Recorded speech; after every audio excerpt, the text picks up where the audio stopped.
Okay, देखिए इसके पहले मैंने आपको बताया कि मॉलिक्यूलर ऑर्बिटल डायग्राम क्या होता है। अब मैं एग्जांपल्स बताती हूँ। मैंने आपको इलेक्ट्रॉन्स के भरने का क्रम भी बताया। अब एग्जांपल लेके समझते हैं कि किस तरीके से हम मॉलिक्यूलर ऑर्बिटल, किसी भी अणु के मॉलिक्यूलर ऑर्बिटल डायग्राम में या MOT डायग्राम में हम इलेक्ट्रॉन्स की फिलिंग करेंगे और उसकी हेल्प से हम बॉन्ड ऑर्डर कैलकुलेट करके जो भी हमने पॉइंट्स लिखे थे वो इन्फॉर्मेशन हमें कैसे मिलेगी।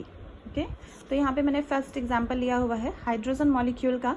हाइड्रोजन का एग्जांपल मैं सबसे पहले इसीलिए लेती हूँ क्योंकि ये सबसे छोटा अणु है और इसलिए इसको समझने में बहुत आसानी होती है। तो हम शुरू से शुरू करते हैं, स्टार्टिंग से, बहुत छोटे मॉलिक्यूल को लेकर के। मैंने पहला एग्जांपल लिया है हाइड्रोजन का। देखिए, हाइड्रोजन का एक इलेक्ट्रॉनिक विन्यास होता है 1s1। अब क्योंकि ये हाइड्रोजन मॉलिक्यूल है इसलिए यहाँ पे इसी तरीके के 2 हाइड्रोजन एटम्स होंगे। तो एक हाइड्रोजन के पास 1 इलेक्ट्रॉन है, तो यदि 2 हाइड्रोजन होंगे तो उन दोनों के पास टोटल कितने इलेक्ट्रॉन होंगे? 2 इलेक्ट्रॉन होंगे। अब इन इलेक्ट्रॉनों को भरने के लिए हम पहले ऑर्बिटल डायग्राम बना लेते हैं, मॉलिक्यूलर ऑर्बिटल डायग्राम बना लेते हैं। एक तरफ हमने एटॉमिक ऑर्बिटल बनाया है, ये पहले हाइड्रोजन का और ये दूसरे हाइड्रोजन का एटॉमिक ऑर्बिटल।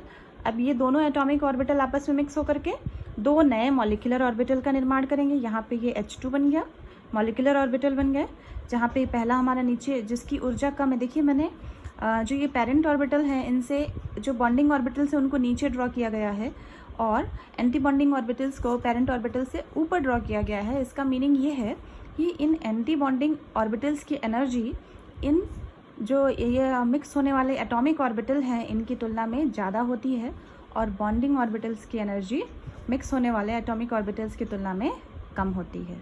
ध्यान रखिएगा हमेशा। इसीलिए बॉन्डिंग ऑर्बिटल्स को नीचे की थोड़ा सा नीचे बनाया जाता है और एंटी बॉन्डिंग ऑर्बिटल्स को ऊपर की तरफ बनाया जाता है।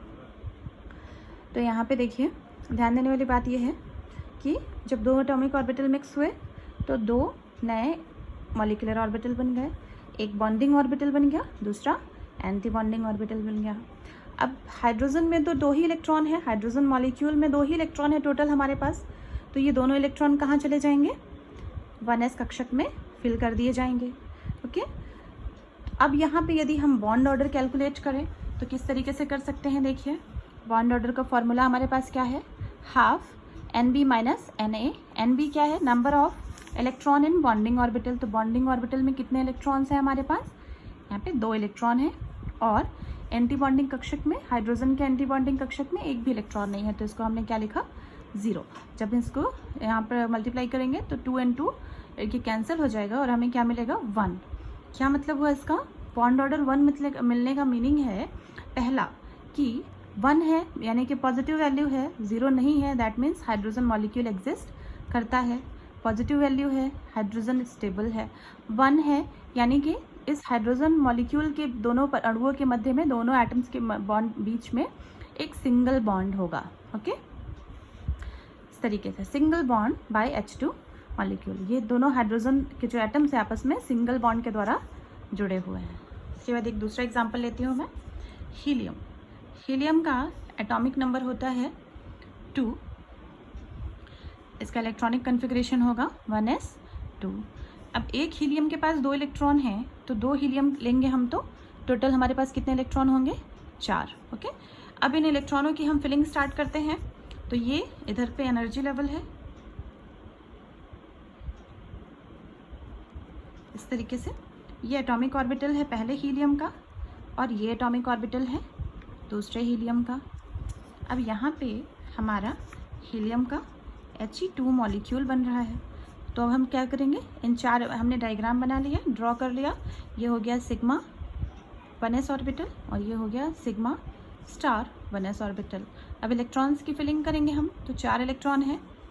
तो पहले इसमें बॉन्डिंग ऑर्बिटल में चले गए 2 इलेक्ट्रॉन्स, उसके बाद बचे के 2 इलेक्ट्रॉन एंटी बॉन्डिंग कक्षक में चले गए। अब यदि हीलियम मॉलिक्यूल के लिए हम बॉन्ड ऑर्डर कैलकुलेट करें तो ये बॉन्ड ऑर्डर कुछ इस तरीके से होगा। बॉन्ड ऑर्डर का फॉर्मूला है हमारे पास हाफ NB माइनस NA। देखिए, हीलियम के बॉन्डिंग ऑर्बिटल में भी 2 कक्षक हैं, 2 इलेक्ट्रॉन्स हैं सॉरी, और एंटी बॉन्डिंग ऑर्बिटल में भी 2 ही इलेक्ट्रॉन्स हैं। तो इस तरीके से जो हीलियम मॉलिक्यूल होगा, जब हम इसको सॉल्व करेंगे तो हमें हीलियम का के लिए बॉन्ड ऑर्डर का मान मिलता है 0। तो हमने क्या पढ़ा है, जब किसी मॉलिक्यूल के लिए बॉन्ड ऑर्डर का मान 0 होता है, that means the molecule does not exist. इसलिए ये जो हीलियम मॉलिक्यूल होगा यहाँ पे एग्जिस्ट नहीं करता है, नहीं पाया जाता है। ओके, अगर आपको कोई भी कन्फ्यूजन हो, कोई भी डाउट हो, आप प्लीज़ मुझसे पूछ सकते हैं। ओके, इसके आगे का 1-2 एग्जाम्पल्स में और बताऊँगी, वो मैं अपने नेक्स्ट वीडियो में बनाऊँगी। Thank you.